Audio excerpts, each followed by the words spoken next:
Buenas tardes chicos, ¿qué tal? Bueno, hoy vamos a ver acerca de lo que es la fisiología cardíaca. Eh,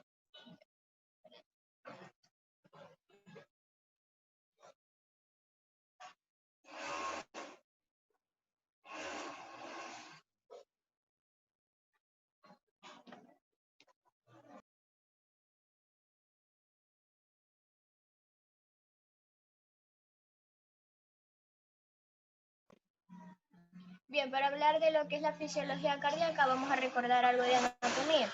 Entonces, aquí tenemos al corazón. Si recordamos, el corazón va a estar conformado por 4 cámaras, que van a ser 2 aurículas y 2 ventrículos. Entonces, en muchos libros se divide el corazón en un corazón tanto derecho como un corazón izquierdo. Entre una cámara auricular y otra cámara ventricular vamos a tener a los que son las válvulas auriculoventriculares, la cual la derecha va a ser la tricuspidia y la izquierda va a ser la mitral. Bien, una de las funciones de estas válvulas van a ser cerrarse y abrirse al momento de que se produzca lo que es el llenado ventricular, que ya lo vamos a ver más preciso en unas diapositivas. Listo, entonces tenemos que en lo que es el ventrículo derecho, aquí va a surgir lo que es la arteria pulmonar, y en el ventrículo izquierdo vamos a tener a la arteria aorta.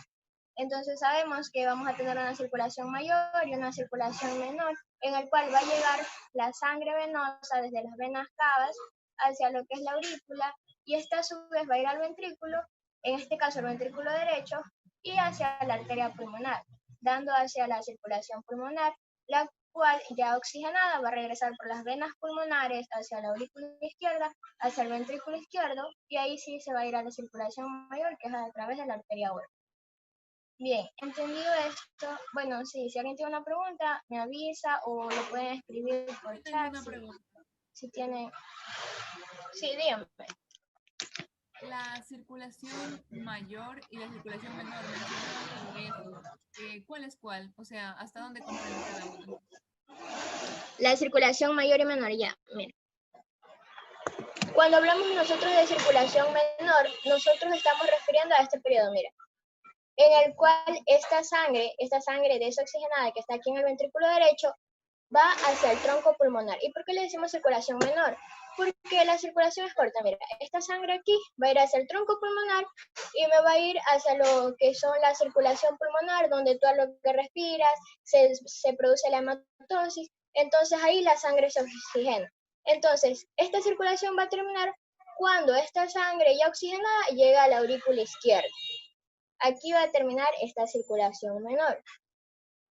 La circulación mayor ya va a comprender, en cambio, bueno, algunos libros lo toman desde lo que es el ventrículo izquierdo. ¿Por qué le llaman circulación mayor?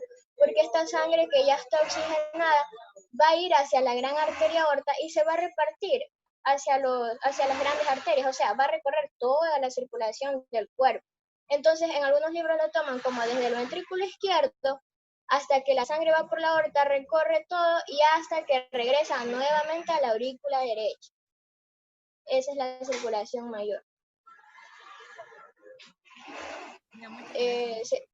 Si alguien tiene otra pregunta, lo puede escribir por chat. Si no quieren hablar, bueno, lo pueden escribir. Bien, entonces si no hay más preguntas, vamos a seguir.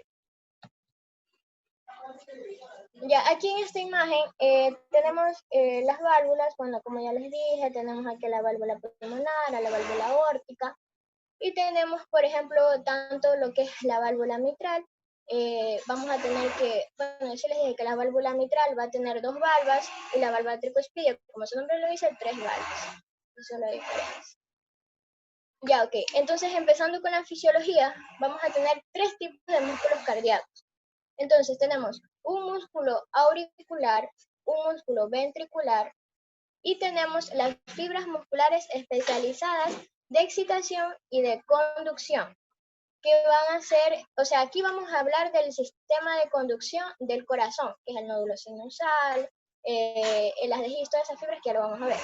Ya, pero existen estos 3 tipos de músculos, los cuales me van a permitir la despolarización y a la vez me van a permitir la contracción. Ahora, histológicamente, aquí tenemos el músculo cardíaco.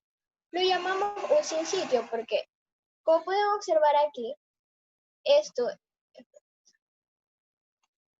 que está aquí, que está así, esto nosotros lo llamamos discos intercalares. ¿Por qué? ¿Cuál es su función? Bien, estas van a ser comuniones entre las membranas de las células musculares. Estas van a permitir, son llamadas también uniones de hendidura. ¿Por qué? Porque estas permiten la comunicación de estas células musculares. ¿Por qué? Imaginémonos que llega un impulso eléctrico, ¿ya? Entonces, aquí vamos a tener una célula, este es el disco intercalar, y aquí vamos a tener otra célula ya, por así decirlo. Entonces tenemos que esta célula muscular a la cual le llegó el impulso se va a despolarizar. Pero ¿qué va a pasar? Como tenemos que el músculo cardíaco es un sinsitio, es decir, tiene hendiduras que van a permitir que esta despolarización y que este impulso nervioso que le llegó se transmita hacia la siguiente. Y ahí es lo que vamos a tener, que cuando una célula se contrae, las demás le van a seguir, o sea, lo van a hacer al mismo tiempo, por así decirlo, porque el corazón necesita estar contrayéndose a milisegundos, no pueden esperar tanto, porque esa es su función, mantener la circulación en todo el cuerpo. Entonces, esta es la función del músculo cardíaco histológicamente, que es un sinsitio en el cual va a estar formado por uniones de hendidura llamadas discos intercalares que me van a permitir la comunicación de los impulsos nerviosos rápidamente desde una membrana celular hacia otra membrana celular. Listo. Si recordamos un poco de lo que es el potencial de acción de la membrana celular, tenemos que es de menos 90, ¿verdad? Pero en el músculo cardíaco vamos a tener que el potencial de acción va a ser de menos 85, perdón, el potencial de membrana va a ser de menos 85. Entonces, ese es el potencial de membrana de una célula cardíaca. Y aquí tenemos en esta imagen. Aquí vamos a tener lo que es un diagrama de las mesetas. Algo que hay que recalcar que en un potencial de acción muy diferente a un potencial de músculo esquelético, que a pesar de que los dos músculos son estriados, porque si recordamos histología, estriado esquelético, estriado cardíaco, entonces ya, la diferencia es que en la despolarización del músculo cardíaco vamos a encontrar estas, ¿verdad? Estas mesetas. ¿Qué son mesetas? Son prolongaciones de la despolarización o prolongaciones del potencial de acción. Y eso ya lo vamos a explicar por qué sucede. Bien, entonces cuando ustedes ven una gráfica así, tienen que reconocer que esta es una gráfica propia del potencial de acción de una célula cardíaca. Es muy diferente, por ejemplo, al músculo esquelético, que si recordamos era así. Era reposo, despolarización, que vendría a ser esta, y repolarización.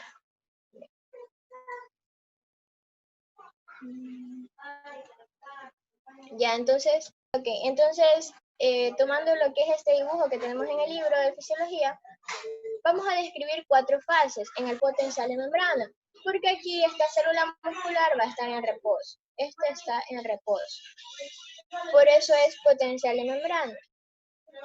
Entonces esto quiere decir que esta célula muscular se va a encontrar aquí en menos 85, es la fase 4. Después tenemos una fase 0, llamada también despolarización. ¿Qué va a pasar aquí? Aquí vamos a tener unos canales que van a ser los canales de sodio activados por voltaje. Entonces llega el impulso nervioso. Entonces llega el impulso nervioso.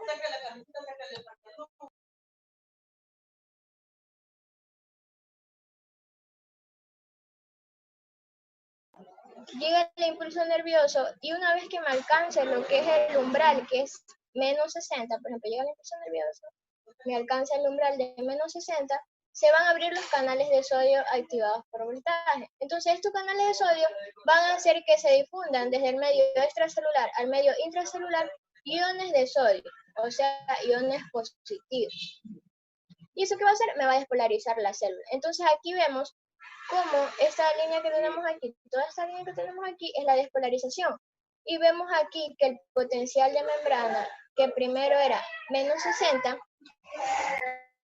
va a pasar hacia lo que es la sección de los positivos. Mira, incluso va a llegar hasta más 20.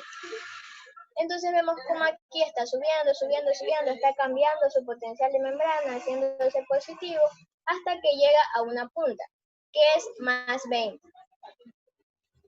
Más 20 ya sería el potencial de acción de la célula muscular. Ese es el potencial de acción de la célula muscular, o sea, su pico más alto. Entonces vemos que aquí la célula ya está despolarizada, ya está positiva. ¿Qué va a pasar? Esto es la fase 0, la intervención de los iones de sodio. La fase 1, si ustedes pueden ver, hay una caída drástica, bueno, no tan drástica, bueno, medio, una caída mediana de lo que es la despolarización. Esta caída se debe a que aquí se van a abrir unos canales, que van a ser los canales de cloro. ¿Qué va a pasar aquí? El cloro se va a difundir hacia el interior de lo que es la célula cardíaca y aparte la membrana celular se vuelve permeable hacia el potasio. Es decir, en la fase 1 vamos a tener una repolarización inicial, como aquí lo vemos, fase 1, repolarización inicial, donde cloros, o sea, iones de cloro van a difundirse y iones potáseos van a salir. Entonces, ¿qué me va a dar esto como consecuencia? Me va a dar esto que estoy sacando iones positivos e ingresando iones negativos. Es decir, estoy repolarizando porque estoy haciendo que la célula vuelva a su estado normal de potencial de membrana, que es una negatividad. Bien, esa es la fase 1, repolarización inicial. Entonces aquí, si recordamos, entonces la fase 4, potencial de membrana, la fase 0, despolarización, y la fase 1, repolarización inicial. Ahora, ¿qué pasa? ¿Por qué la curva no se hizo como la despolarización de un músculo esquelético, que es reposo, despolarización y repolarización? ¿Por qué? Porque aquí va a suceder algo. Se van a abrir unos canales, que son los canales icónicos, por así decirlo, de la célula muscular, que van a ser los canales de calcio. Cuando se da una repolarización inicial, y pasan unos alrededor de 0.02 segundos, mira, se abren unos canales de calcio. ¿Y qué va a hacer este calcio? Este calcio va a hacer que los iones que se encuentran en el medio extracelular se difundan hacia el medio intracelular. Entonces, esa negatividad que se estaba haciendo en la fase 1, la negatividad que se estaba haciendo en la fase 1, por así decirlo, se termina. ¿Por qué? Porque viene la fase 2 y se abren los canales de calcio. Es como si dicen, no quiero seguirme despolarizando. Entonces voy a hacer que iones calcio, o sea, iones positivos, ingresen. Entonces, ¿qué pasa? Esa despolarización que debería haberse terminado, continúa. Y ahí se forma la meseta. Es esa que vemos aquí. Listo, entonces. ¿Qué va a pasar después? Vamos a tener una fase 3. Entonces, concluida esta fase 2, en la fase 3, ahí sí ya vamos a ir a la repolarización rápida. Bueno, aquí no es inicial, aquí es rápida. Vamos a tener una repolarización rápida, ya la definitiva. Entonces, aquí sí ya vamos a tener que se vuelven a abrir los canales de potasio, porque en la fase 2 se cierran estos potasios, entonces solo vamos a tener difundiendo calcio en el interior. Entonces en la fase 3 se abren los canales de potasio y tenemos potasio saliendo. Y ahí sí ya entramos a la repolarización, sale potasio e incluso los canales de calcio aquí ya se van a cerrar. Vamos a tener que en la fase 3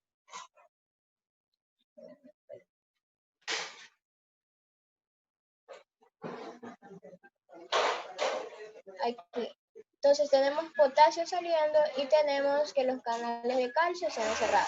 Entonces no hay difusión de calcio en el medio intracelular y solo vamos a tener potasio saliendo, es decir, va a haber una repolarización rápida de la célula muscular.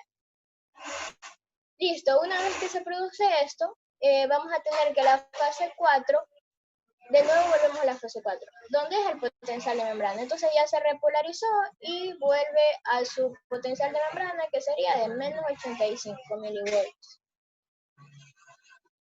Este gráfico que nosotros vemos aquí es el gráfico del potencial de acción. Bien, y ustedes dirán, ¿por qué es tan importante estudiarlo? Porque esta es la base para entender, por ejemplo, los fármacos antiarrítmicos que se usa para aquellos pacientes con problemas ya sea de fibrilación o ya sea de taquicardia. Bueno, ¿qué va a pasar? Pues nosotros vamos a tener fármacos antiarrítmicos que van a actuar ya sea en la fase 0, en la fase 1 o en la fase 2. Entonces, tú conociendo esto, puedes saber qué tipo de fármacos darle a tu paciente con arritmia cardíaca. Bien, entonces si hay alguna pregunta, me dicen. Déjenme ver en el chat. Tengo una pregunta, ¿es el mismo que el sistema cardionector? No sé a qué se refiere. Si me puedes escribir mejor.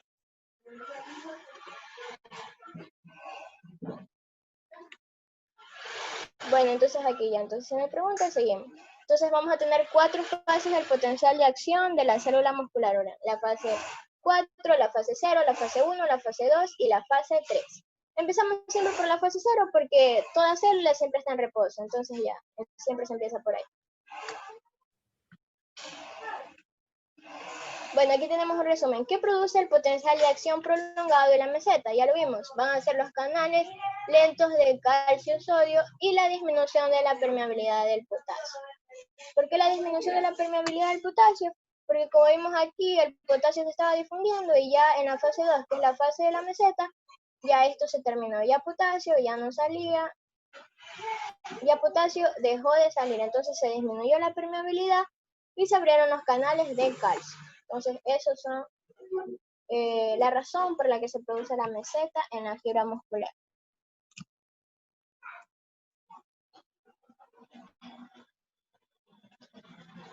Listo, entonces la velocidad de conducción. Vamos a tener que la velocidad de la conducción va a ser de 0,3 a 0,5 metros por segundo. En las fibras de Purkinje van a ser de 4 metros por segundo, que eso sí ya lo vamos a ver en el sistema de conducción. Bien. Vamos a tener el periodo refractario. ¿Qué es el periodo refractario? Cuando nosotros nos referimos al periodo refractario, vamos a tener que existen dos, o sea, se va a dividir en dos. Un periodo refractario absoluto y un periodo refractario relativo. Bien, entonces, ¿qué significa periodo refractario absoluto? Periodo refractario absoluto va a hacer referencia a este espacio. Este espacio que tenemos aquí, que está señalado por dos líneas moradas, ya, este espacio que tenemos aquí va a corresponder al periodo refractario absoluto. ¿Por qué? Porque si recordamos la definición, periodo refractario absoluto, quiere decir que la célula no va a ser capaz de realizar otro potencial de acción. Es decir, no va a haber un segundo potencial de acción mientras ésta se esté despolarizando. Porque si recordamos, aquí es despolarización. Esto es despolarización, aquí era algo de repolarización, pero vuelve a despolarizar. Entonces, tanto la fase 0 como la fase 1 y la fase 2 corresponden a las fases de periodo refractario absoluto. Es decir, por más que venga un impulso nervioso, no se va a despolarizar porque ya está en un proceso de despolarización la célula cardíaca. Ahora, ¿qué pasa en un periodo refractario relativo? Periodo refractario relativo quiere decir que si viene un impulso nervioso, que debe ser fuerte, eso sí, debe ser muy fuerte, este va a ser capaz de despolarizar nuevamente. Quiere decir que aquí, mientras estaba en repolarización, va a haber otro potencial de acción. Así. Bueno, así. Eso es periodo refractario relativo. O sea que hay periodo refractario es como el estado en el cual la célula no es capaz de recibir, no es capaz de tener otro potencial de acción. Entonces, si tú lo dices que es absoluto, estás diciendo que en verdad la célula así venga quien venga, el impulso más fuerte no se va a poder despolarizar nuevamente. Pero relativo quiere decir como que sí, si viene un impulso, sí se puede despolarizar. Entonces, en el periodo refractario relativo, vamos a tenerlos en la fase 3 y obviamente en la fase 4, pues cuando ya viene el reposo. Entonces eso. Y aquí podemos observar la química. En esta imagen vemos un periodo refractario relativo. Miren aquí, como que se quiere formar, viene un impulso mayor y se quiere formar. Y aquí ya vemos cómo se ha formado. Miren, aquí se ha formado otro potencial de acción, que por lo general no debería estar. Entonces a esto le llamamos extrasístole temprana y extrasístole tardía. En sí, temprana y tardía solo quiere decir cuándo sucede. Si sucede antes que totalmente se repolarice la célula o después unos segundos. Entonces esto por lo general lo vemos en el electrocardiograma cuando hay patologías, ahí tiene una extrasístole. Entonces esto es para que entiendan que cuando hay, esto es patológico, obviamente, extrasístole no, ya significa que hay un problema. Entonces eso, periodo refractario absoluto y periodo refractario relativo.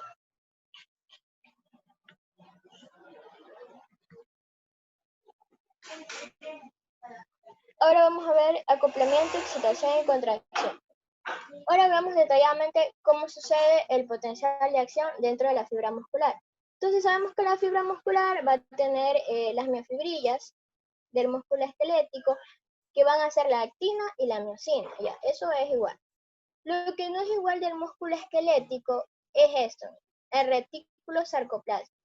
En el músculo esquelético, este retículo sarcoplásmico estaba muy desarrollado y tenía iones de calcio en gran cantidad, cosa que lo único que hacía es que llegaba el potencial de acción, activaba unos receptores y teníamos calcio difundiéndose hacia las miofibrillas. Y listo, y el calcio salía del retículo sarcoplásmico, pero ese no es el caso aquí. Lo que pasa es que aquí el retículo sarcoplásmico no tiene tantos iones de calcio como en el músculo esquelético. Entonces, ¿qué vamos a hacer? Lo que se va a hacer es que se va a usar los iones de calcio del líquido extracelular. Entonces, una vez que se produce el potencial de acción, viene el potencial de acción, viaja hacia los túbulos T, o sea, las hendiduras subneurales que me van a permitir que este potencial de acción llegue hacia la parte más profunda de la fibra. Entonces, me va a activar los receptores de calcio, que son estos. Entonces, una vez que llega el potencial de acción, la célula se despolariza, célula positiva, se abren estos canales de calcio y se van a difundir calcio hacia el interior. Y este calcio va a viajar hacia las miofibrillas y ahí se va a unir hacia lo que es la troponina C, eso, que lo vimos en contracción del músculo esquelético, es igualito. Entonces el calcio se une a la troponina, la cabeza de miocina se une a los sitios activos y listo, y tenemos la contracción. Ya, pero otra cosa es que no solo la célula muscular va a usar el calcio extracelular, también va a usar el calcio que se encuentra en el retículo sarcoplásmico, pero es en menor cantidad. Por eso vemos aquí que se está difundiendo calcio del retículo sarcoplásmico. Listo, se está difundiendo. Entonces, el potencial de acción, aparte de abrir los canales de calcio, va a activar unos receptores que se encuentran aquí en los túbulos T, llamados receptores de receptores de hidropiridina, y a la vez estos receptores de hidropiridina me van a activar los receptores de rianodina, que me van a permitir la difusión del calcio del retículo sarcoplásmico hacia las miofibrillas. Entonces tenemos dos fuentes de calcio en la contracción del músculo cardíaco, del líquido extracelular y del retículo sarcoplásmico, pero en mayor cantidad del líquido extracelular. Por eso, dependiendo de la cantidad que haya de iones de calcio en el líquido extracelular, vamos a ver si el músculo cardíaco va a tener una buena o una déficit contracción, porque vemos que este es el ion más importante aquí en esta contracción cardíaca. Listo. Entonces, una vez que se produce la contracción cardíaca, vamos a tener calcio en el medio intracelular. Y hasta que este calcio no salga de ese medio intracelular, van a seguir las contracciones. Entonces tiene que haber un mecanismo para la salida del calcio de la célula. A este mecanismo lo vamos a llamar la bomba de sodio-calcio, que es la que tenemos aquí, y también va a haber otra bomba primaria de calcio. Estas dos bombas. Entonces, tenemos calcio en el líquido intracelular, ¿verdad? Y ya se quiere llegar a la relajación de la fibra cardíaca. Entonces, lo que se hace es que estas bombas de retículo sarcoplásmico van a hacer que este calcio ingrese hacia el retículo. Todo ese calcio ingresa hacia el retículo y como también habíamos obtenido calcio del medio extracelular, se van a abrir unos canales, que son los canales de sodio-calcio. ¿Qué va a pasar aquí? Mientras el calcio se difunda hacia el exterior, el sodio se va a difundir hacia el interior. O sea, es como un contratransporte. Mientras calcio sale, sodio ingresa. Entonces ahí es como vamos a llegar a lo que son las cantidades normales de calcio. Y así es como vamos a producir la relajación de la fibra muscular.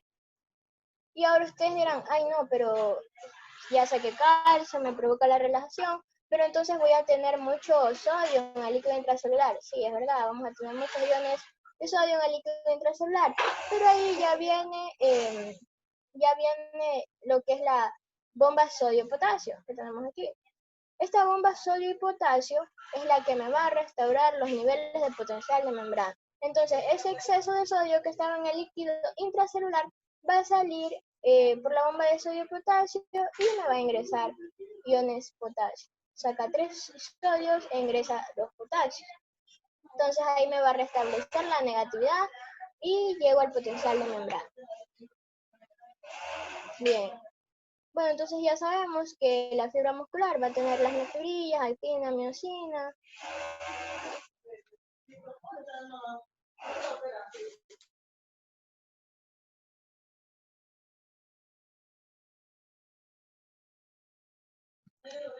Ok, listo. En esta imagen, bueno, una vez que ya sabemos lo que ocurre en la contracción muscular, vamos a estudiar el corazón, las presiones que existen en sus cavidades. Es importante para hablar sobre el ciclo cardíaco más adelante. Miren, por lo general, para medir la contracción se lo utiliza a través del cateterismo. Entonces se hace un registro de la presión tanto auricular como ventricular.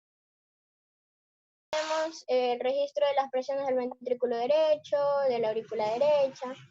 Y lo que nos interesa va a ser esto, esta imagen que tenemos aquí. Ya sabemos que el corazón va a tener en el ciclo cardíaco dos fases, que es la sístole y la diástole. Eso sí, bueno, eso sí creo que todos lo saben. Bien, es sístole contracción, diástole relajación. ¿Qué va a pasar? Vamos a tener presiones tanto en la aurícula derecha como en la aurícula izquierda. Estas presiones van a ir en la aurícula derecha de 0 hasta 8 y en la aurícula izquierda de, bueno, aquí se dan hasta 10, pero en otros le dicen de 0 hasta 7. Bueno, está entre esos intervalos. Entonces quiere decir que esta aurícula derecha va a llegar a un momento en donde no va a tener presión y a la vez puede llegar a un punto máximo. Y por lo general, las cavidades, cuando tienen volumen, aumentan su presión. Eso sí, nunca lo tienen que olvidar. Entonces, cuando vamos a tener una aurícula con volumen, es decir, con sangre llena, vamos a tener que su presión va a aumentar. Ok. ¿Qué va a pasar con el ventrículo derecho?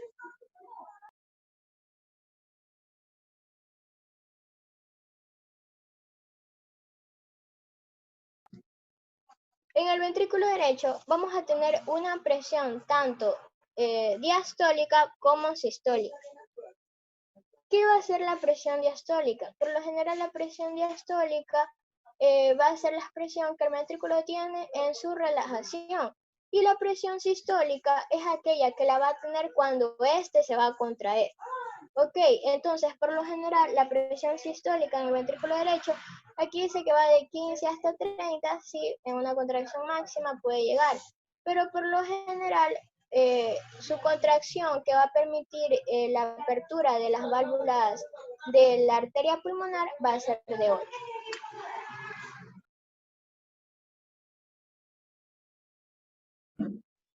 Ahora en el ventrículo izquierdo. Sabemos que el corazón izquierdo, por así decirlo, este va a tener, debido a que va a manejar, por ejemplo, tiene que conducir la sangre hacia lo que es la arteria aorta y va a tener una mayor fuerza de contracción y por ende va a manejar mayores presiones.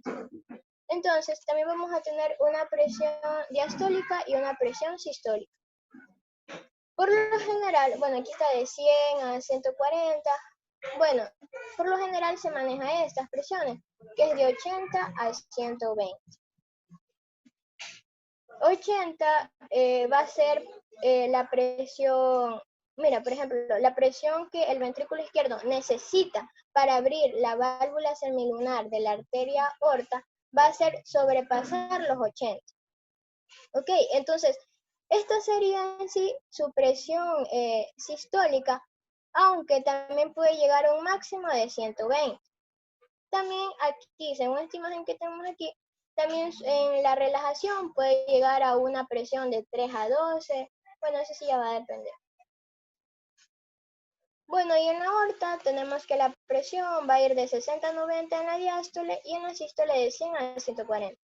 Eso lo vamos a ver más detallado en el ciclo cardíaco. Ahorita solo para que sepan que se pueden medir las presiones y estas presiones van a depender si es corazón derecho o si es corazón izquierdo. Eso. No sé si alguien quería hablar, creo que alguien iba a hablar.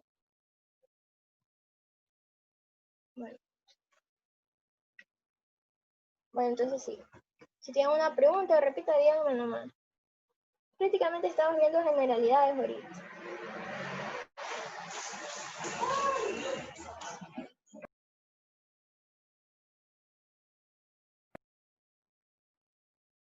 Bien, entonces vamos a hablar sobre el ciclo cardíaco. ¿Qué es el ciclo cardíaco? El ciclo cardíaco van a ser los fenómenos que van a ocurrir durante el comienzo de un latido hasta el comienzo del siguiente latido. Es decir, vamos a estudiar cómo se llena la aurícula, cómo esta pasa al ventrículo y a la vez cómo esta pasa hacia las arterias, ya sea pulmonar o aorta. Bien, entonces este ciclo cardíaco vamos a tener que van a haber dos eventos que van a ser la sístole y la diástole. Es decir, la sístole contracción, la diástole relajación. Y que a la vez este ciclo cardíaco va a estar, va a estar en cierta parte modulado por el nódulo sinusal, que es el marcapaso del corazón. Bien, miren, por ejemplo, en esta imagen vemos aquí cómo se produce la sístole y la diástole. Vemos cómo se llena y después hacia las arterias. Okay. Para empezar, entonces sabemos que va a llegar la sangre. Empecemos por la aurícula derecha, ¿ya? Entonces va a llegar la sangre hacia lo que es la aurícula derecha, las venas cava, vena cava inferior y también el seno coronario. Entonces va a llegar hacia la aurícula derecha. Y vamos a tener que esta aurícula se va a llenar de sangre. Ok, entonces vamos a tener sangre viniendo de las venas. ¿Qué va a pasar aquí? Una de las funciones de las aurículas es ser bombas de cebado. ¿Qué quiere decir bombas de cebado? Que por lo general estas no van a tener una gran contracción. O sea, no es que va a venir la sangre y ¡pah! Las aurículas se contraen en gran manera que van a permitir la expulsión hacia el ventrículo. No.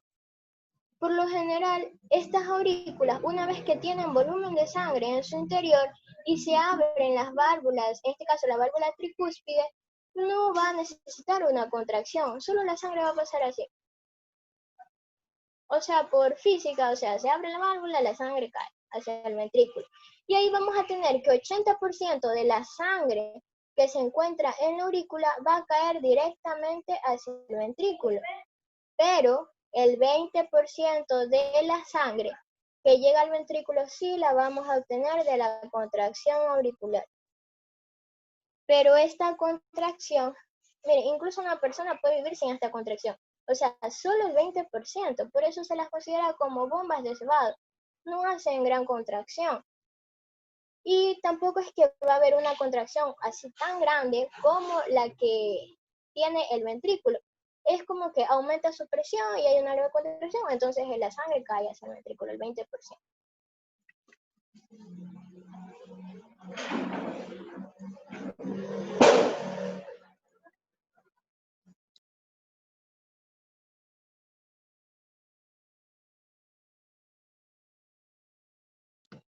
Bien, entonces aquí tenemos el llenado de los ventrículos. Ya, entonces aquí tenemos el llenado de los ventrículos, ya sabemos que aquí está la sangre, va a pasar aquí, un 80% se va a dar directamente y un 20% de la contracción auricular. Ya aquí vamos por llenado de los ventrículos. Estábamos aquí por las aurículas, ya estamos viendo parte del ciclo cardíaco. El ciclo cardíaco comienza por aquí, por el llenado auricular.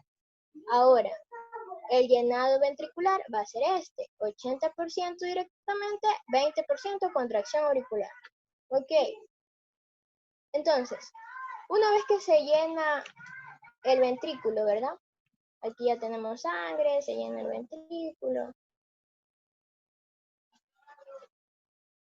Entonces, esta sangre tiene que salir hacia las arterias, ¿verdad? Si es derecho, hacia la pulmonar, si es izquierdo, hacia la aorta.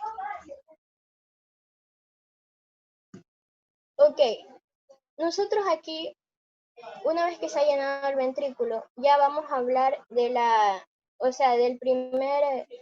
la primera fase que va a ocurrir, que va a ser la sístole. Ustedes saben que la sístole, lo único que va a ser la contracción del ventrículo para expulsar la sangre. ¿Y por qué voy a hablar de la sístole? Porque ya tengo sangre aquí en el ventrículo. Y ya hablé que el de la aurícula, pues el ventrículo, ya tengo mi sangre en el ventrículo. ¿Qué va a pasar? Van a haber dos fases en este periodo sistólico.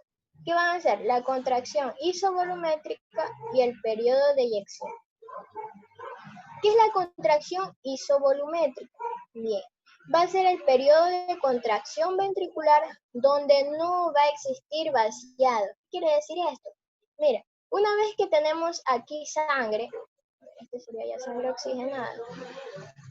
Entonces, una vez que ya tenemos sangre, el ventrículo está lleno, pasó lo que dijimos del 80 al 20%. Entonces, tenemos sangre aquí. ¿Qué va a pasar? Como les dije que las cavidades aumentan su presión, cuando aumentan su volumen, la presión de este ventrículo izquierdo va a aumentar. Entonces vamos a tener ventrículo izquierdo preparándose para vaciarse. Pero ojo, aquí en la contracción isovolumétrica solo va a ser el aumento de la presión sin vaciado. Aquí no va a existir vaciado. Es como que estés en una carrera, les dicen preparados, es como que se preparan, pero aún no corren. Entonces aquí mismo, se prepara para vaciarse, o sea, solo aumenta su contracción. Y aquí, como aumenta su presión, vamos a tener el cierre de la válvula auriculoventricular, esta que tenemos aquí. Esta se va a cerrar. ¿Por qué? Porque este ventrículo ya aumentó su presión. Entonces, hay una presión anterógrada que hace que esta válvula se cierre. Es como que ese volumen va hacia adelante más la presión, cierra la válvula auriculoventricular. Entonces, una vez que se cierra esta válvula auriculoventricular, ya tenemos completo lo que es la contracción isovolumétrica. Entonces, si repetimos, en esta contracción isovolumétrica hay aumento de presión del ventrículo y cierre de las válvulas auriculoventriculares. ¿Por qué? Por el aumento de presión, porque en sí hay una presión anterógrada que va a hacer que esas válvulas se cierren. O sea, es como que a la vez el volumen también ayuda.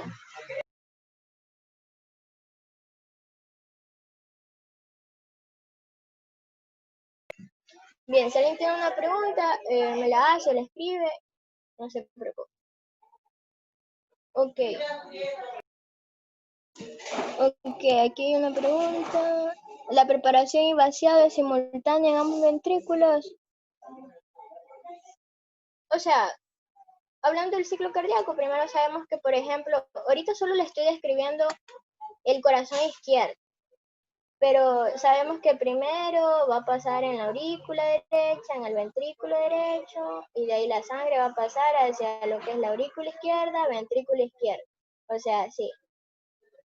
O sea, hablando de la circulación normal, claro. De ahí no es que, o sea, no entiendo esa pregunta. ¿A qué me quieres decir? Si es simultáneo en ambos. Lo que me refiero es que se contrae un ventrículo derecho y izquierdo. izquierdo. No te escuché, repite por favor. Mi pregunta se refiere a que si el ventrículo izquierdo y el ventrículo derecho se contraen al mismo tiempo, o primero es el derecho y luego el izquierdo, primero el izquierdo y así. Ya, para eso vamos a ver esta imagen, mira. Aquí, mira, ¿qué vemos aquí? Por lo general sí, son simultáneos. Mira. ¿Por qué? Porque, o sea, esto sucede en milisegundos, que si una parte dejaría, incluso sería propenso a formarse coágulo. Entonces, sí, es verdad, son simultáneos. Mira, por ejemplo, aquí se produce la contracción y a la vez se produce la contracción de la aorta. Y sabes que también esto es importante porque a la vez que tú estás recibiendo sangre desoxigenada, tienes que estar oxigenando células, entonces tienen que actuar simultáneamente. Sí.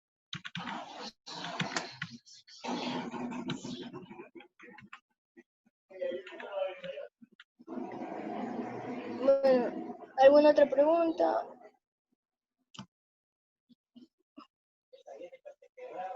Ok, entonces seguimos. Mira. Ya, entonces ya hablamos de la contracción isovolumétrica, aumento de presión sin vaciado. Y ahora sí vamos a hablar del periodo de eyección. ¿Qué va a pasar en el periodo de eyección?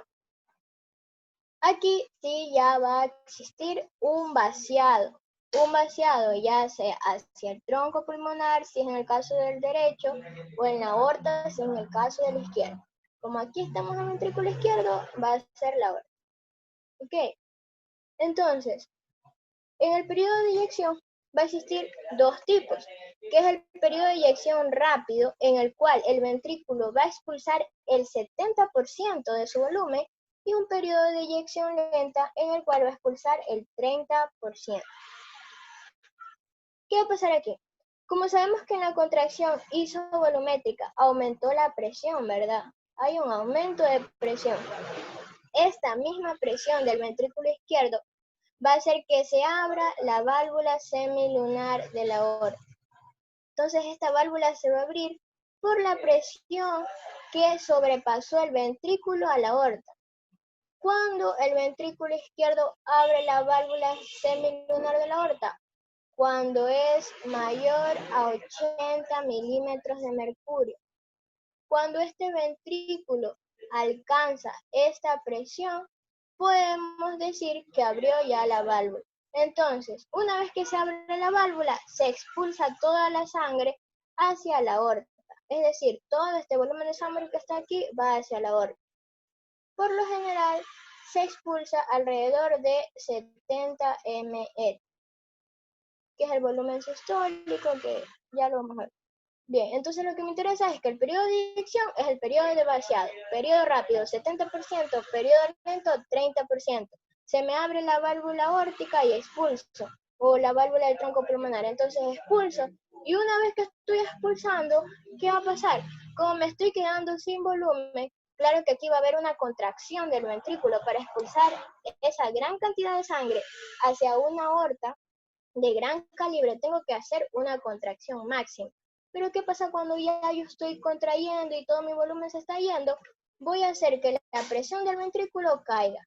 Entonces va a haber el periodo en el cual la presión del ventrículo va a caer. A este acontecimiento yo le llamo relajación isovolumétrica.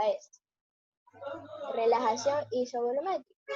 Ok, entonces recordando.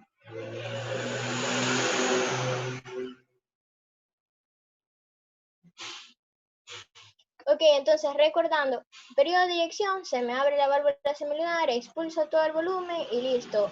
Hay una contracción máxima donde me aumenta mi presión, pero a la vez va a haber un acontecimiento donde va a bajar porque ya me estoy quedando sin volumen. Listo. Ahora aquí tenemos un primer ruido. No sé si alguna vez han escuchado el primer ruido cardíaco, el segundo ruido, que se da por la auscultación del estetoscopio. Bien. Aquí es importante estudiarlo. Aquí, miren. El primer ruido cardíaco solo va a ser el cierre de la válvula auriculoventricular, nada más. Se cierran las válvulas auriculoventriculares, ya sea derecha o izquierda, va a producir un ruido. También vamos a tener otro segundo ruido, que va a ser el cierre de las válvulas semilunares, que en ese caso lo vamos a tener en la relajación isovolumétrica. Aquí. Entonces, teníamos que la sangre se estaba expulsando, ¿verdad? Se estaba expulsando, hubo una contracción, la presión estaba bajando, bien. ¿Qué pasa en la relajación? En la relajación ya voy a cerrar las válvulas semilunares. Entonces se cerró esta válvula semilunar. Mira, está abierta, se cerró. Listo. En este cierre de la válvula semilunar yo voy a tener el segundo ruido cardíaco. Entonces, primer ruido cardíaco, cierre. Todo ruido cardíaco significa cierre, no hay abertura, no. Primer ruido cardíaco, cierre de las AB. Cierre de las AB y segundo ruido cardíaco, cierre de las semilunares. Entonces, este es el primero y este es el segundo. Eso es algo adicional que tienen que saber.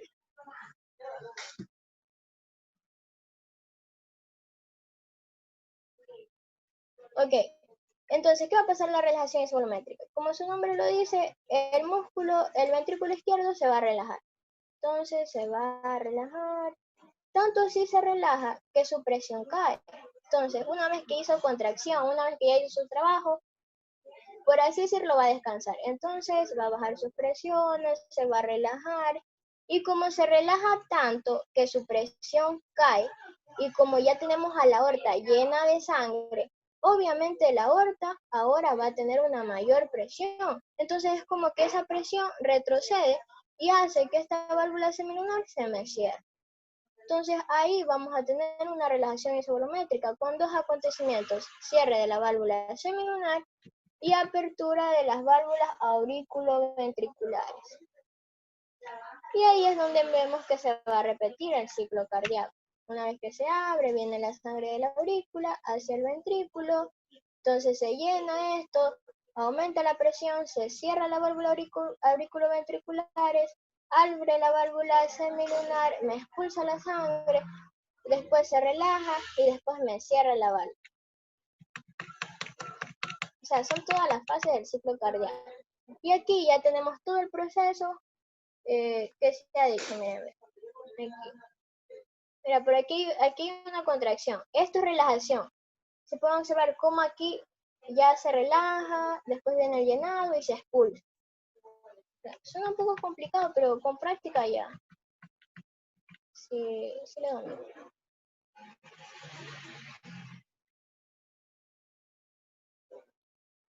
Entonces, si tienen una pregunta, me dicen nomás. O si repite alguna parte, no sé. Disculpa, ¿la relajación isovolumétrica es lo mismo que la diástole? Sí, ajá, sí. Claro, la relajación isovolumétrica ya es la diástole, relajación. Porque si recordamos, en la sístole más bien sería, por ejemplo, aquí mira, la sístole sería contracción y eyección, y diástole sería relajación isovolumétrica. Y como su nombre lo dice, sístole contracción. O sea, tú en contracción, ¿qué vas a hacer? Vas a aumentar presión, contracción isovolumétrica, y vas a expulsar sangre, periodo de eyección. Diástole, relajación. ¿Qué voy a tener? La relajación isovolumétrica, donde el músculo se relaja y disminuyen las presiones. Con dos acontecimientos: cierre de válvulas semilunares y apertura de válvulas auriculoventriculares. Y se preguntan cuál es el primer ruido cardíaco por cada acontecimiento, es porque se lo suelen preguntar. Entonces, cierre de válvulas auriculoventriculares. Dicen, el segundo ruido cardíaco, ¿cuál es el acontecimiento? Bien, cierre de válvulas semilunares. Eso. Claro que estos son los dos ruidos cardíacos fisiológicos, porque ahí existen el 3, el 4. No, por eso sí, en algunos casos son patológicos.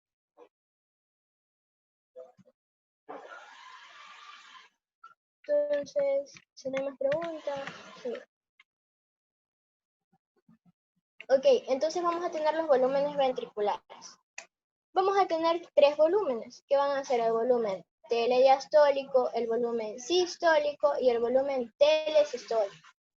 Imaginémonos que este triángulo es el ventrículo, como un esquema. Y esta es la válvula. Esta es la válvula auriculoventricular.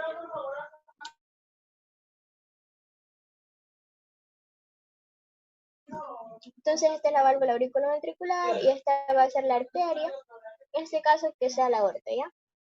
Entonces, tenemos que el volumen telediastólico, tele significa como después, al final. Entonces, telediastólico significa al final de la diástole. ¿Qué quiere decir al final de la diástole? Quiere decir al final de la relajación. Entonces, si recordamos, cuando el músculo se estaba relajando, ¿qué va a pasar con la relajación? Pues esta válvula se abría, ¿verdad? ¿Por qué se abría? Aquí miren, en la relajación que teníamos cierre de las válvulas pulmonares y apertura de las válvulas auriculoventriculares. Entonces, después de la diástole, surgía que se abría esta válvula y pasaba toda la sangre. Entonces pasaba toda esa sangre que estaba en la aurícula, pasaba hacia el interior del ventrículo y el volumen telediastólico, es decir, el volumen después de la relajación que yo obtenía, o sea, al final de que este músculo no hizo nada, sino que solo esperó que se llenara, voy a tener alrededor de 120 ml. Este va a ser el volumen telediastólico, 120 ml. 120 ml. Por lo general dicen que es 110, 120, va entre 110 y 120.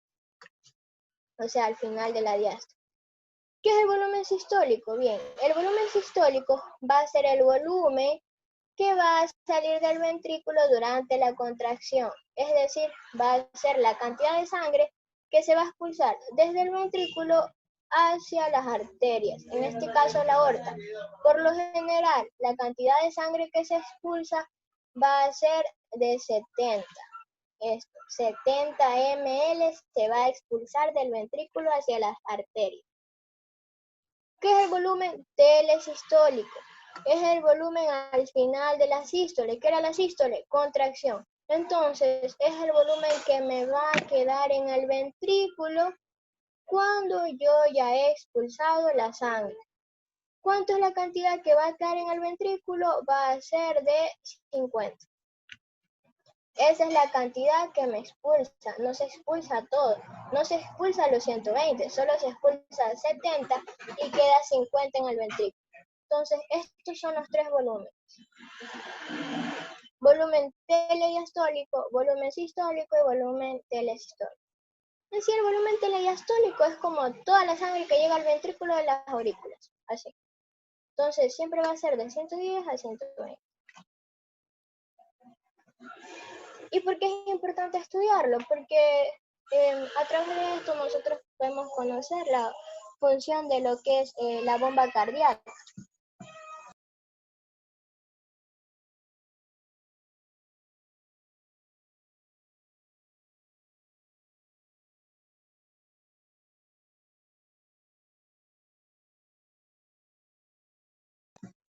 Ok, entonces esos son los volúmenes ventriculares. Listo, entonces en esta gráfica ya está un poco más detallado de lo que es los eventos del ciclo cardíaco. Entonces veamos la curva primero de la presión ventricular, ¿ya? Aquí lo único que han hecho es como un esquema de las presiones y de los volúmenes.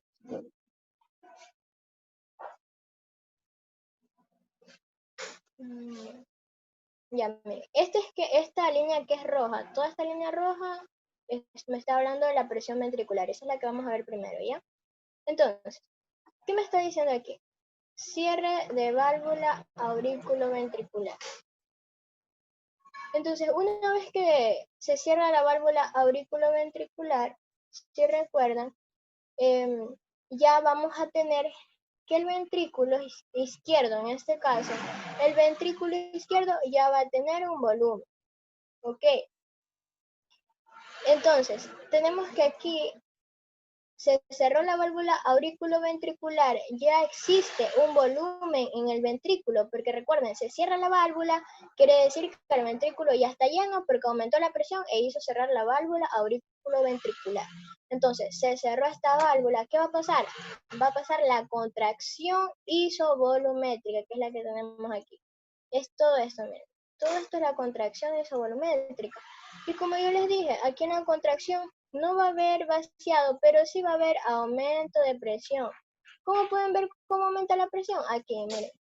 Miren cómo está aumentando la presión. Estaba en, pongámosle 10. Estaba la presión en 10.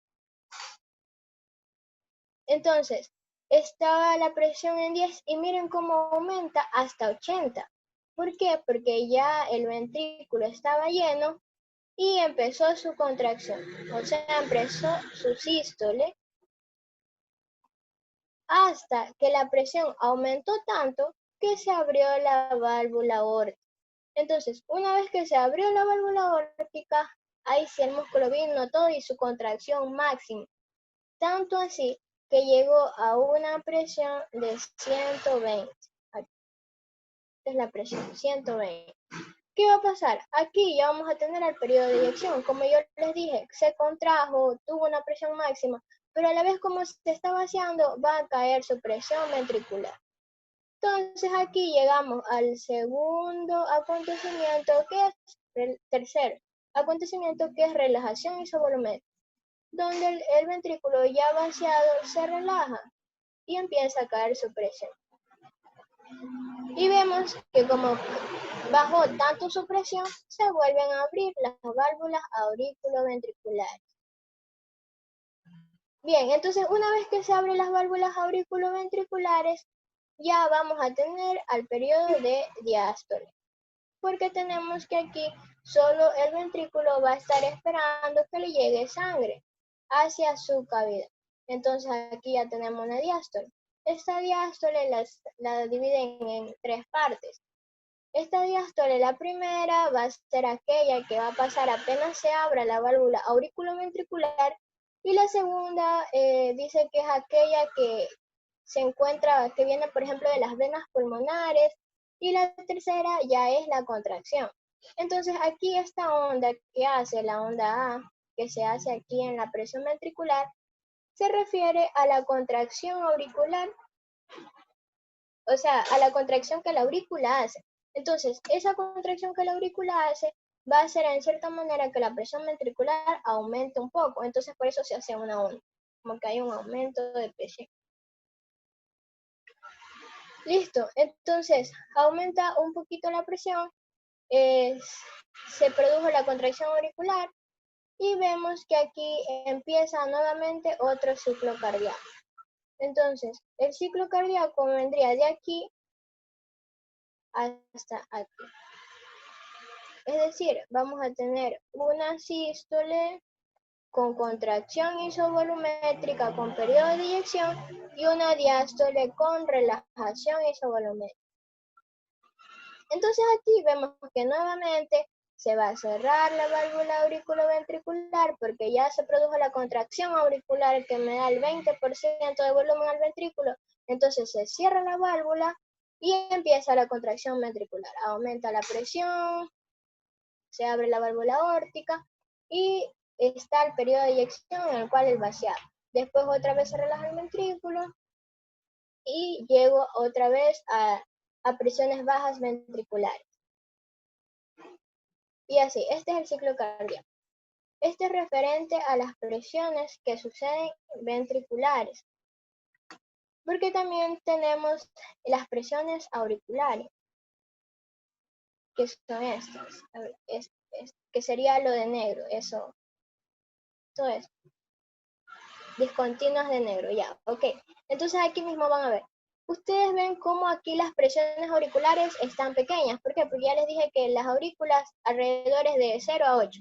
No es como el ventrículo que es 80, 120. No, aquí es pequeño. Entonces se cierra la válvula aórtica. Vemos que este cierre de válvula aórtica, aquí vemos un cierto gradiente de presión alzado debido a que mientras se cierra la válvula aórtica, quiere decir que aquí la aurícula ya se está llenando. Entonces, esto puede hacer que me suba un poco la presión. Entonces, seguimos, se llenó. Vemos después cómo aquí la aurícula llega a caer un poco. Y esto se debe a que se procede, el siguiente paso es la apertura de la válvula auriculoventricular. Entonces, cuando se apertura esta válvula, el volumen que estaba en la aurícula cae hacia el ventrículo. Entonces vemos que no hay mayor presión debido a que las aurículas son bombas de cebado, solo hacen que el volumen vaya al ventrículo. Lo que sí vemos es aquí en esta onda.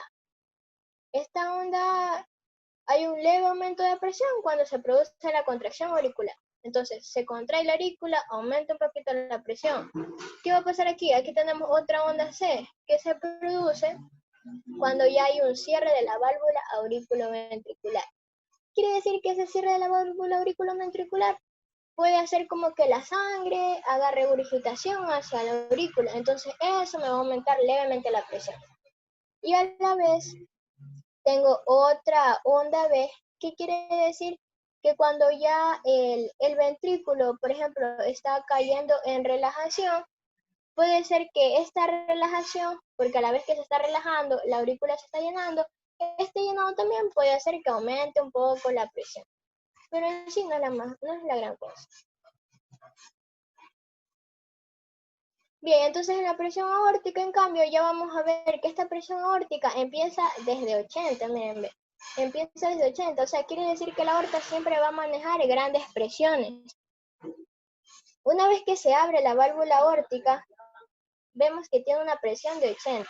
Entonces, una vez que se abrió, el ventrículo empieza a expulsar el volumen hacia su arteria y aumenta sus presiones. Entonces, su presión máxima va a ser de 120. Una vez que se cierra la válvula aórtica, el volumen va a ser expulsado hacia todo el cuerpo, ya la aorta se va a repartir, etc. Entonces su presión va a bajar. Vemos aquí como la presión baja debido a que ya no va a tener volumen, o sea, su volumen se va a repartir, el volumen de sangre que le llegó al ventrículo va a ser repartido. Entonces ahí tenemos un descenso de presión hasta que hay nuevamente la apertura de la válvula aórtica. Pero ya este sería otro ciclo. Ok.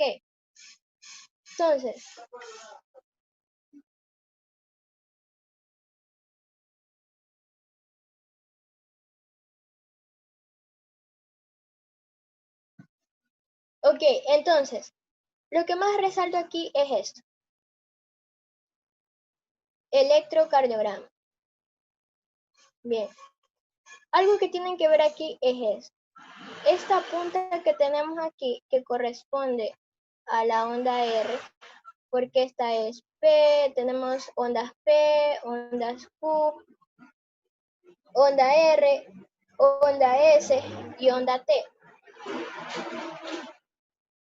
Ok, entonces, esta onda P me va a hacer referencia a la despolarización auricular, el QRS a la despolarización ventricular y la T a la repolarización ventricular. Eso lo vamos a ver en otra clase. Lo que quiero que sepan es que, miren, esta punta de la onda R coincide con la contracción isovolumétrica. ¿Qué quiere decir? Que esta onda R va a hacer referencia al potencial de acción que se produce en la célula cardíaca. Entonces, cuando nosotros vemos una onda R puntiaguda, quiere decir que hay un cambio o hay un problema a nivel del potencial de acción de la célula cardíaca. Ok, entonces miren cómo la onda R coincide con la contracción isovolumétrica y la onda T ya me está hablando de la repolarización ventricular, o sea, de este periodo, miren, de este periodo cuando las presiones caen. Ok.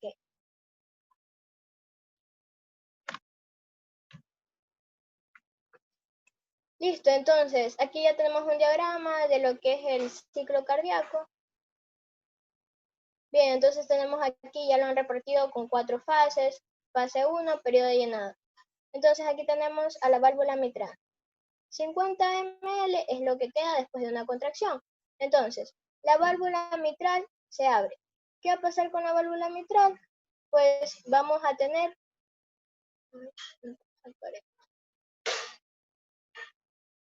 Ok, entonces, la válvula mitral se abre, entonces quiere decir que todo el volumen de la aurícula va a pasar al ventrículo. Entonces vamos a tener cómo se produce el periodo de llenado. Fase 1, periodo de llenado. Sangre llega hacia el ventrículo. Entonces vemos aquí cómo se produce el periodo de llenado. Tenemos alrededor de, aquí no han puesto 110, bueno, 120 debería ser ahí. Mire cómo aumentan el volumen de 70, 90, 100, hasta que llega a un volumen de 120, que es el volumen telediastólico.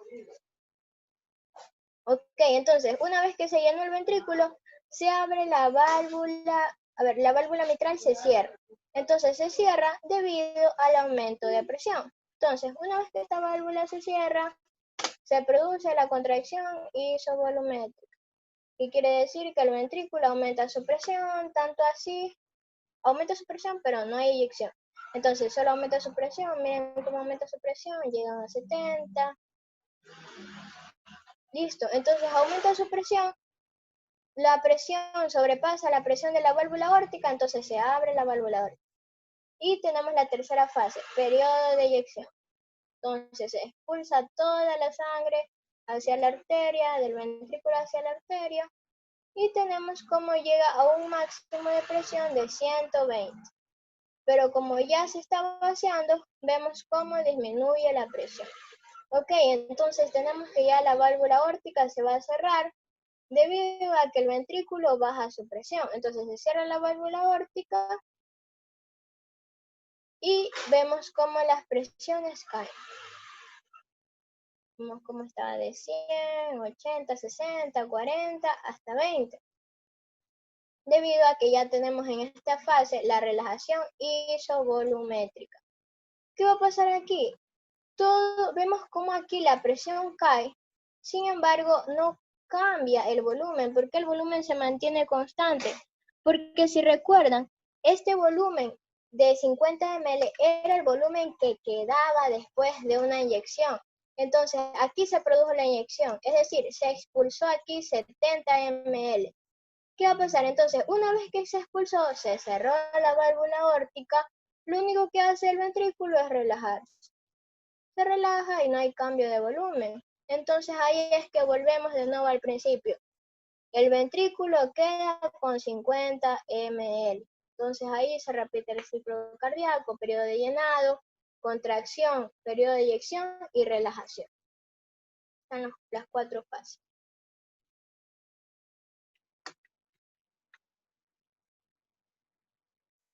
Bien, dos conceptos que le suelen preguntar van a ser la precarga y poscarga. La precarga en sí solo es el grado de tensión del músculo cuando empieza a contraerse.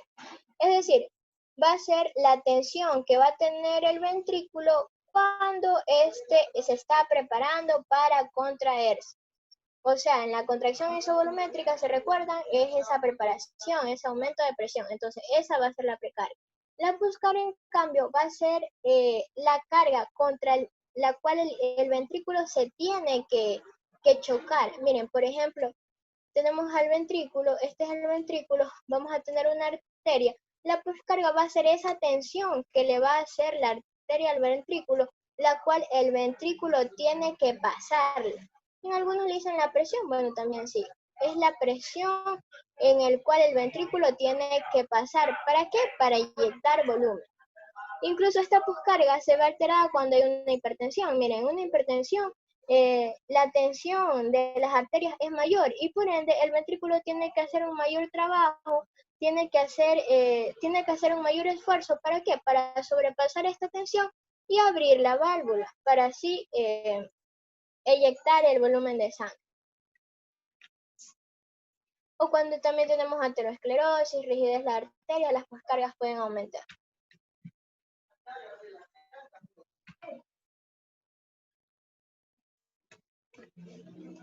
Bien, en las válvulas cardíacas lo que más hay que resaltar, por ejemplo, es que la función de las válvulas cardíacas va a ser lo siguiente, miren. Entonces tenemos que, ok, aquí con esto, miren. Tenemos que estas válvulas cardíacas se van a abrir y se van a cerrar. Entonces, cuando se abren y la sangre va hacia el ventrículo y aumenta la presión ventricular, esta presión va a ser tan grande que va a obligar a cerrar las válvulas. Pero ok, nosotros tenemos alrededor de una presión de 120 y la presión de la aurícula apenas llega a 8. Entonces, sería si no, o sea, si no hubieran estos refuerzos, pasaría lo siguiente, que esta presión como es máxima haría que estas valvas se protruyan hacia lo que es la aurícula, porque hay tanta presión que obliga a que estas valvas salgan hacia la aurícula. Pero hay los mecanismos las cuales evitan eso. ¿Y cuáles van a ser? Los músculos papilares y las cuerdas tendinosas. Entonces, la función de estos músculos papilares y cuerdas tendinosas van a hacer que las valvas no protruyan hacia los aurículos. No que estos músculos papilares me abren la válvula y me la cierran, no. Estas se cierran y se abren dependiendo de las presiones y volúmenes que se encuentran en los ventrículos. Es decir, van a ser como ese anclaje que van a como a jalar las valvas para que no se sobresalgan hacia la aurícula debido a las grandes presiones que existen en esa cavidad. Listo, esa va a ser la función. Ok, ahora tenemos los tonos cardíacos. Entonces, primer tono cardíaco, cierre de válvula, aurículo ventricular. Segundo tono cardíaco, cierre de válvula, semilunar, el famoso loop-do. Bueno, aquí tenemos una imagen donde podemos ocultar estos tonos cardíacos. Tenemos que, por ejemplo, el foco aórtico, que quiere decir el cierre de la válvula aórtica, que en este caso, si es aórtica, sería una válvula semilunar y sería el segundo ruido. Entonces aquí tenemos segundo espacio intercostal, línea paraesternal derecha. Si queremos en el foco pulmonar, segundo espacio intercostal, línea paraesternal izquierda. O si queremos en cambio ocultarle el primer ruido, ya sea en el foco mitral o en el foco tricuspidio, quinto espacio intercostal, línea media clavicular izquierda, o en el foco tricuspidio, línea paraesternal izquierda, cerca de la apófisis psicoide. Okay. Esto por lo general se da con el estetoscopio. Esta es la ocultación con el estetoscopio.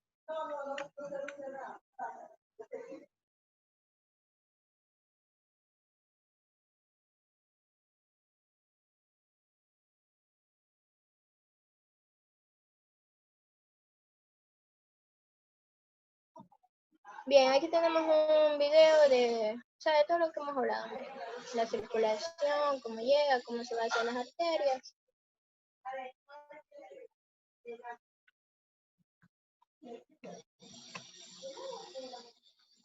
Bien, entonces vamos a tener un mecanismo, el mecanismo de Frank Starling. En sí, ¿qué quiere decir este mecanismo? Bien, entonces sabemos que el corazón va a recoger una sangre desoxigenada que va a ser el retorno venoso. Entonces le va a llegar al corazón sangre de músculo, de órganos, en este caso por ejemplo riñón, cerebro y músculo. Entonces, llega el retorno venoso. ¿Qué quiere decir? Llega sangre desoxigenada hacia la parte derecha del corazón, es decir, hacia las venas cavas. Entonces, la cantidad de sangre que le llega del retorno venoso tiene que ser igual a la cantidad de sangre que sale del corazón de su lado izquierdo. Miren, por ejemplo, esta sangre desoxigenada, una vez que llega, tiene que salir igual del lado izquierdo.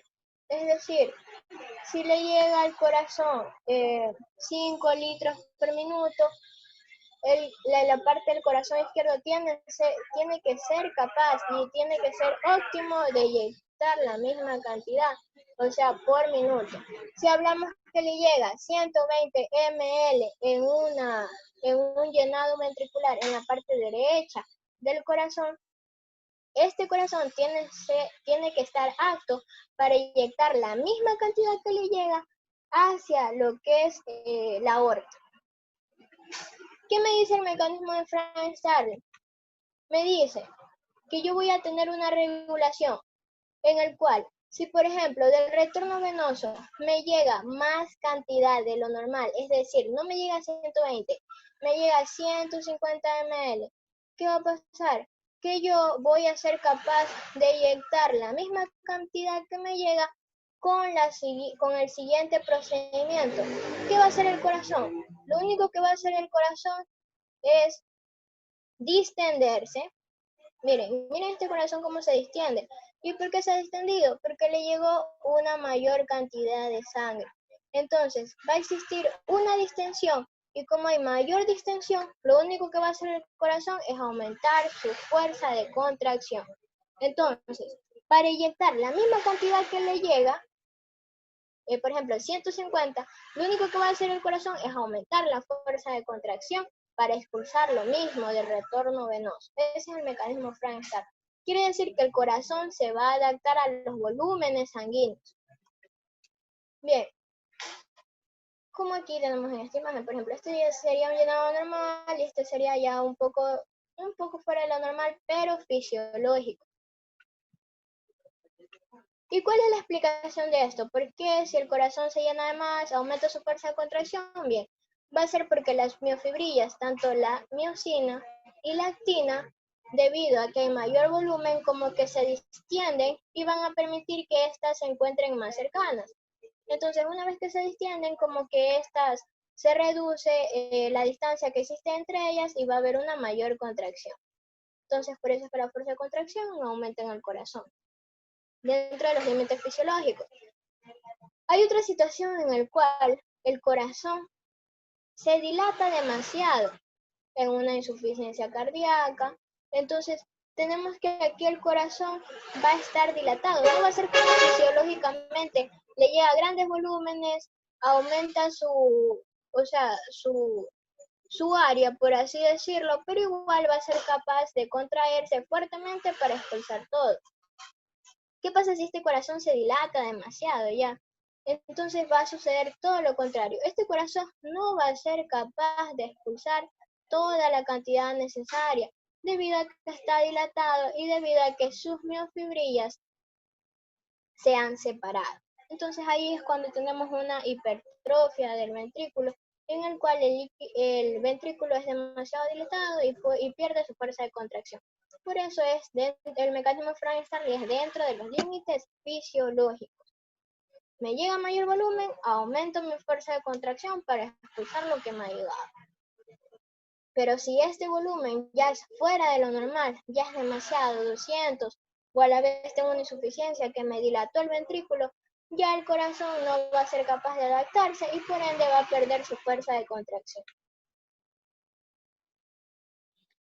Ok, entonces hablando del sistema nervioso, ¿cuál me van a permitir que el corazón se contraiga, que tengan ritmicidad? Van a ser tanto el sistema nervioso autónomo como el sistema cardionector del corazón. En este caso, el sistema nervioso autónomo, vamos a tener, por ejemplo, los nervios simpáticos y la inervación parasimpática. Como podemos ver en la inervación simpática, por lo general su distribución va a ser tanto en las aurículas como en los ventrículos, pero va a estar en mayor cantidad en los ventrículos. Quiere decir que los nervios simpáticos se van a encargar mayormente de la contracción ventricular. Tenemos que el parasimpático también va a estar en las aurículas y en los ventrículos, pero este nervio parasimpático o la estimulación parasimpática me va a disminuir la fuerza de contracción y la frecuencia cardíaca. Porque sabemos que el simpático se lo usa, por ejemplo, sus reacciones en el corazón van a ser aumento, mientras el parasimpático es disminución. Si este me aumenta la presión, si este me aumenta la frecuencia, este me disminuye la frecuencia. Son simultáneos.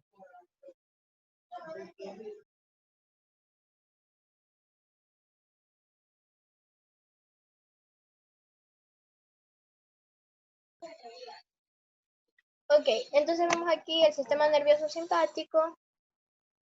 Una estimulación del simpático puede hacer que una persona llegue de 180 a 200 hasta 250 latidos por minuto. Y también va a haber un aumento de fuerza de contracción. El parasimpático, en cambio, me va a reducir la frecuencia cardíaca y me va a reducir la fuerza de contracción. ¿Qué pasa aquí? Puede hacer que el corazón lata de 20 a 40 latidos por minuto. Es más, si tengo un estímulo parasimpático demasiado fuerte, incluso puede llevar a un paro por unos segundos al corazón. Como vemos en esta curva. Miren, abajo tenemos la presión la presión auricular y tenemos el gasto cardíaco. Ok, fijémonos en el gasto cardíaco. Si yo tengo un estímulo simpático, vemos cómo el gasto cardíaco va a aumentar. Miren cómo aumenta demasiado, debido a que mi fuerza de contracción y mi frecuencia cardíaca va a aumentar. Si recuerdan, el gasto cardíaco es el volumen de sangre que sale del ventrículo en un minuto. Entonces, si yo aumento la frecuencia cardíaca, voy a tener volumen saliendo en gran cantidad en un minuto. Entonces, si tengo una estimulación simpática, ya no voy a tener de 60 a 100, que es lo normal de la frecuencia cardíaca, sino que puedo tener 180, 200, entonces mi gasto cardíaco va a ser mayor. Una estimulación simpática normal, el gasto cardíaco me va a llevar alrededor de 2. Este es en el caso que, por ejemplo, no haya parasimpático, no haya nervios parasimpáticos, porque los dos actúan simultáneamente. Los dos son los que me mantienen tanto estable mi frecuencia y mi fuerza de contracción. ¿Qué pasa si yo tengo un simpático de 0? Ok, anulo el simpático. Esto va a hacer que mi gasto cardíaco llegue a 10. ¿Por qué? Porque la estimulación simpática también me favorece en un 30% del aumento de mi frecuencia cardíaca.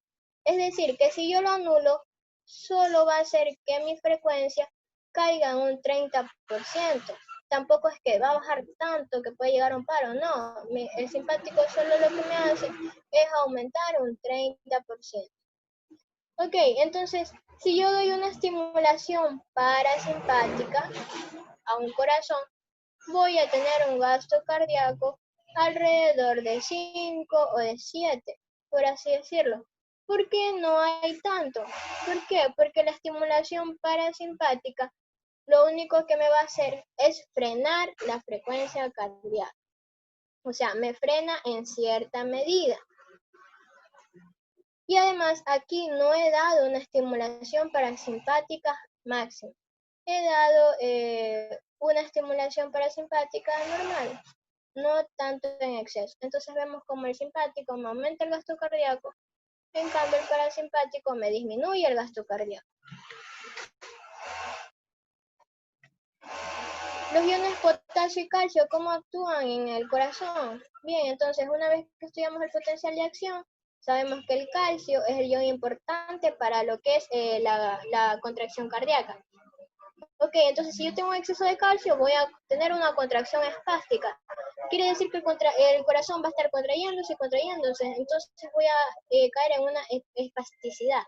Es decir, muchas veces el corazón puede llegar a un paro en sístole, en contracción, debido al que el calcio es el ion ícono de la contracción cardíaca. ¿Qué pasa si tengo un exceso de potasio? El potasio es el ion que me permite la repolarización, es decir, que me va a permitir estar en reposo, estar en el potencial de membrana. Si yo tengo un exceso de potasio, este músculo cardíaco no va a ser capaz de despolarizarse, no va a ser capaz de contraerse, entonces voy a tener un corazón flácido, dilatado, me va a reducir la frecuencia cardíaca debido a que la célula va a ser difícil de despolarizarse, o sea, difícil de realizar su potencial de acción.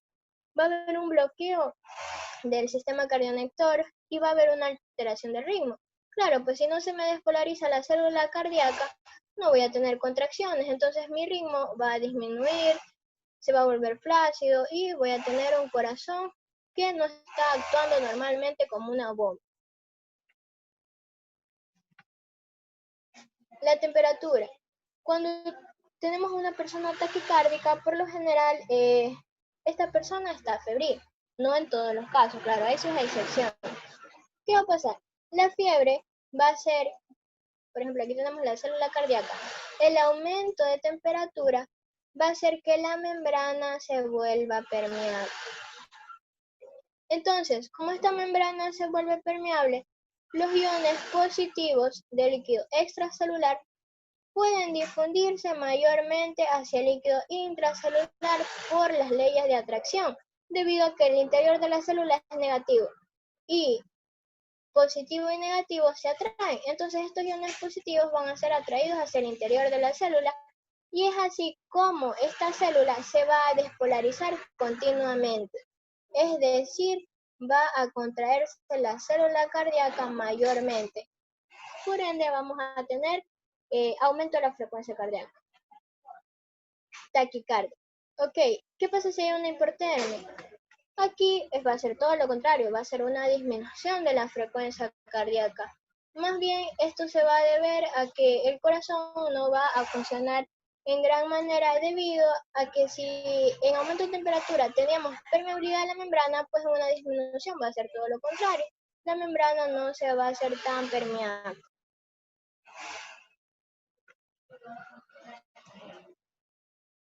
Bien, ya esto es lo último. Ya, para terminar tenemos el sistema eléctrico del corazón. En el sistema eléctrico del corazón nosotros vamos a tener al nódulo sinusal. Va a estar formado por lo siguiente: nódulo sinusal, que va a ser el marcapaso del corazón. Vamos a tener un haz de Bachmann, que va a ser el haz interauricular, y a la vez de este nódulo sinusal van a salir un tracto anterior, un tracto medio y un tracto posterior. Ok, de estas fibras que van a salir del nódulo sinusal, vamos a tener un segundo nódulo, que es el nódulo auriculoventricular. De este nódulo auriculoventricular vamos a tener una ramificación que va a ser el haz de His. Ok, este haz de His se va a bifurcar en derecha e izquierda, y a la vez esta bifurcación va a dar otras ramificaciones que van a ser las fibras de Purkinje. ¿Por qué es tan importante esto?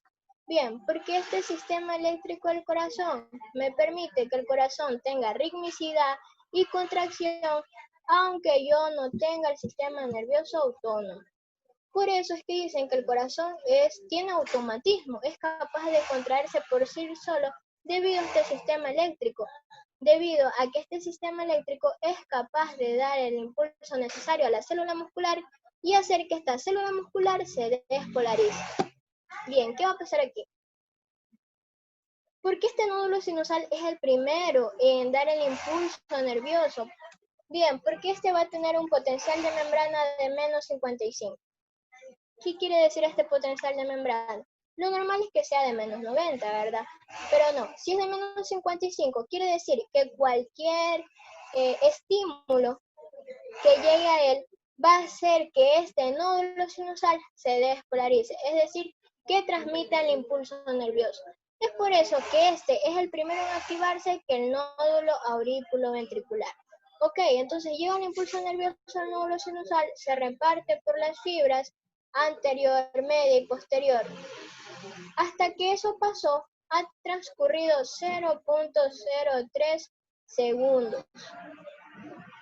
Ok, entonces llega el impulso, llega al nódulo auriculoventricular y aquí hay un breve retraso. ¿Cuál es el retraso? De 0.04 segundos. Bien, ¿por qué este retraso? Porque el nódulo auriculoventricular, si recordamos, se encuentra en el triángulo de Koch. Entonces, lo que rodea el triángulo de Koch por lo general va a ser tejido conjuntivo. Mira, por ejemplo, aquí vemos a la válvula. Entonces, este tejido conjuntivo va a ser en cierta medida que haya un retraso. Y a la vez que hay este retraso, vemos por qué existe la simultaneidad de que primero se despolarizan las fibras musculares auriculares y después son las ventriculares, debido a este retraso. Ok, entonces el impulso nervioso llega al nódulo auriculoventricular, llega a las de His. Hasta que llega a las de His, ya tenemos que se demora 0.09 segundos. Ok, entonces se reparte. Una vez que las de His ya tenemos que ingresa, bueno, no ingresa, ya se encuentra en lo que es el tabique interventricular, tenemos que aquí ya es capaz de pasar el impulso nervioso hacia los ventrículos. Una vez que llegamos a las fibras de Purkinje, ya vamos a obtener lo que es la despolarización del músculo ventricular, porque estas fibras de Purkinje son las que van a penetrar el músculo cardíaco. Ok, entonces, ¿cuál es la duración de todo este sistema eléctrico? Si contamos, va a ser una duración de 0,16 segundos. En total, hasta que llegas a las fibras de Purkinje, porque aquí también se va a demorar 0.03. Ok, aquí tenemos una imagen. Esta es una imagen muy interesante porque miren, aquí por ejemplo vemos los diferentes potenciales de acción. Vemos el potencial de acción del nódulo sinusal. Miren cómo este nódulo sinusal no presenta meseta. ¿Por qué? Porque, como les dije, el nódulo sinusal me va a servir para transmitir el impulso eléctrico, ¿ok? Muy diferente a las fibras de Purkinje en el cual penetran la célula muscular cardíaca. Entonces, una vez que penetran, esta me van a hacer, a ver, sí, aquí, el músculo ventricular. Entonces, una vez que estas fibras de Purkinje me penetran el músculo ventricular, vemos esta meseta. Miren, aquí también hay una meseta. Esta meseta. Muy diferente, por ejemplo, al nódulo sinusal, al nódulo auriculoventricular y a las veces. Ok, ¿qué resaltamos aquí? Miren este dibujo del electrocardiograma. Miren la onda P. ¿Por qué la onda P tiene varios colores? Está pintado ya sea el nódulo sinusal, ya sea de la aurícula y el nódulo auriculoventricular. Porque todo esto, desde el nódulo sinusal hasta que llega a lo que es el haz de His, todo esto, ya aquí ha pasado la despolarización auricular. Entonces la onda P va a ser el resultado de todos estos acontecimientos. El impulso que llega al nódulo sinusal hacia los tractos, hacia el nódulo auriculoventricular y hacia el haz de His, que ya me va a dar el comienzo del impulso nervioso hacia los ventrículos. Bien, este complejo que tenemos, que es el complejo QRS, que es la despolarización ventricular. Vemos que aquí ya hace referencia al músculo ventricular. Entonces, esta despolarización ventricular, después de un tiempo, va a llegar a repolarizarse. Y esta repolarización ventricular me va a dar la siguiente onda, que es la onda T. Ok, entonces, a través de estas ondas, es decir, que a través de un electrocardiograma, yo puedo ser capaz de estudiar cómo se está despolarizando un corazón. Como ya lo dije, si esta onda R es demasiado puntiaguda, hay un problema. Quiere decir que hay un problema en el potencial de acción. ¿Qué pasa con este electrocardiograma? Ok, yo aquí puedo ver signos que me indiquen un infarto. ¿Cómo cuál? Bueno, eso lo vamos a ver en otra clase, pero uno de los signos van a ser, por ejemplo, elevación del segmento ST. ¿Cuál es el segmento ST? Va a ser este que tenemos aquí. Ok, también dicen que este segmento ST me hace referencia a la meseta. Si recordamos, en el potencial de acción vamos a tener así una meseta. La meseta sería el segmento ST. Quiere decir que si este segmento ST está alterado, por así decirlo, entonces quiere decir que en el corazón, al momento de que los iones de calcio ingresan y otra vez se despolariza, hay un problema. Por eso es que uno de los signos del electrocardiograma es la elevación del segmento ST. Cuando yo tengo una elevación del segmento ST, por lo general yo digo hay un infarto. No solo elevación del segmento ST, T invertida y Q profundo. T invertida quiere decir que si lo normal es que esté sea así para arriba, va a estar para abajo. Entonces ahí. Ok, entonces hasta ahí chicos, hasta ahí hemos llegado. Porque ya lo que sigue es el electrocardiograma. Ha sido un tema largo porque fisiología cardíaca sí se exige como que un poco más en los términos y eso. Entonces si hay alguna pregunta me la dicen.